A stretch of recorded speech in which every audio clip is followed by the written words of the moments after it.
Good morning class, welcome to another science session, Nutrition in Animals, chapter number 2. That day we have discussed about how nutrition takes place in the lower organisms like amoeba, paramecium, etc. So today also proceeding with the same, mosquitoes. Mosquitoes have proboscis. Proboscis is nothing but it is just like a feeding tube, a straw which is being used to suck the cold drink or juices, just like that. A tube-like structure is present in mosquito which is known as proboscis, with the help of which the mosquito sucks our blood.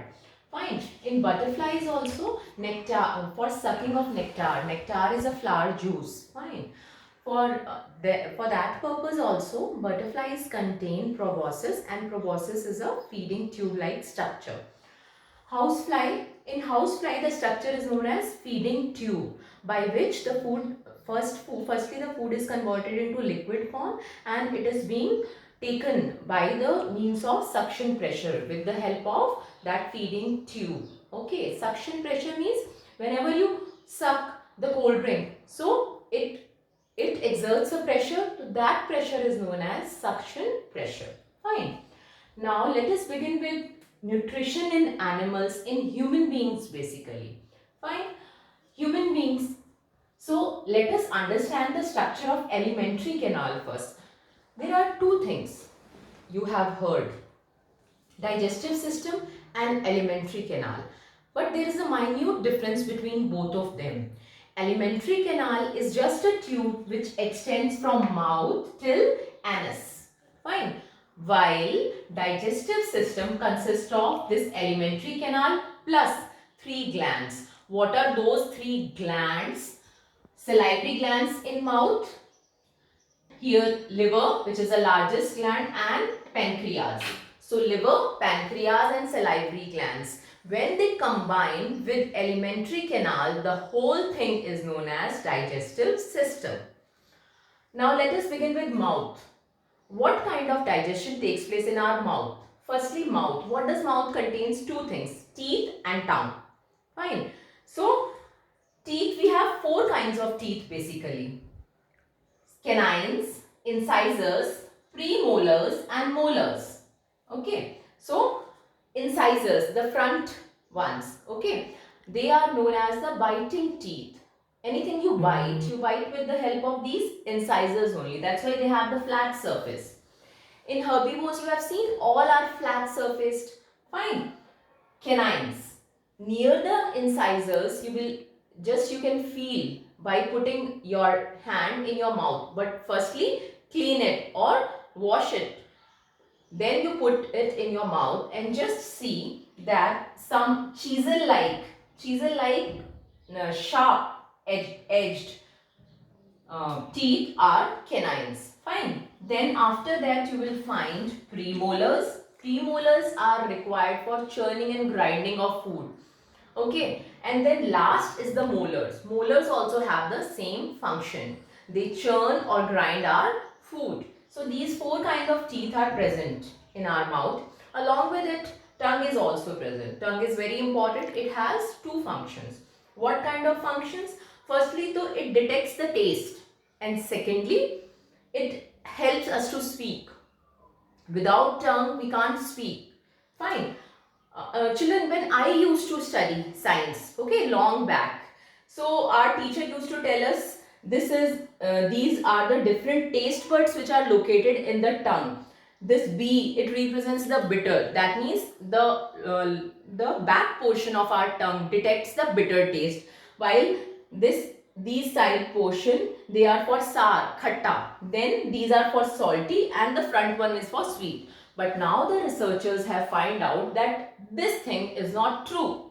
So there is a development and research which goes on in the science subject always. So now science tells that all the areas of tongue can detect all kind of taste. So this one has been proved wrong. But why I am telling you?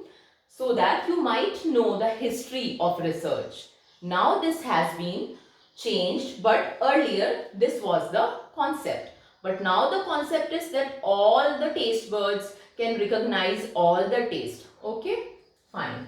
Now let us move here. Firstly, mouth we have started with. Along with these teeth and tongue, mouth also contains salivary glands. Glands are those structures which secrete some liquid substances. Fine. So, in mouth, when we chew our food, your saliva mixes with the food.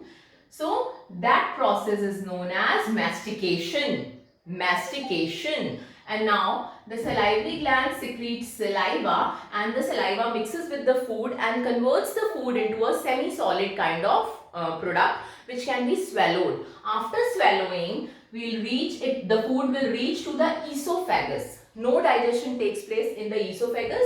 Here the digestion takes place. Starch in mouth, starch breaks down into maltose, which is a sugar, which is a simple sugar. Okay, starch, basically in our chapati and other things, starch is present, and the starch is being broken down into maltose. Fine.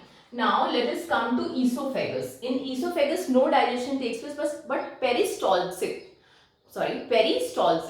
Peristalsis is a movement. How it takes place? Suppose I have tied a string here and I am pulling it here. Now when I wave it, a wave will be created. Okay.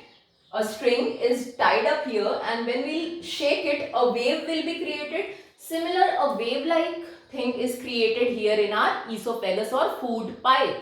And by the means of which this food is pushed down. Fine. So from esophagus it will reach to the stomach. Stomach is a J-shaped structure. Our stomach is a J-shaped structure. Stomach contains mucus, hydrochloric acid and digestive juices. How come? Because the inner lining of the stomach, it secretes mucus, hydrochloric acid and the digestive juices. Now separately we will see the work. Firstly, hydrochloric acid. Hydrochloric acid kills all the bacteria which is present in our food. Secondly, this mucus, it protects the lining of the stomach from hydrochloric acid because it is very strong, it can burn the stomach. So, the mucus line covers the cells of the stomach so that the HCl or hydrochloric acid may not damage our stomach. Fine. So, the digestive juices which is present in the stomach are responsible for the digestion of proteins, and proteins are being digested here. So, the next thing we'll be studying in the next video. Bye.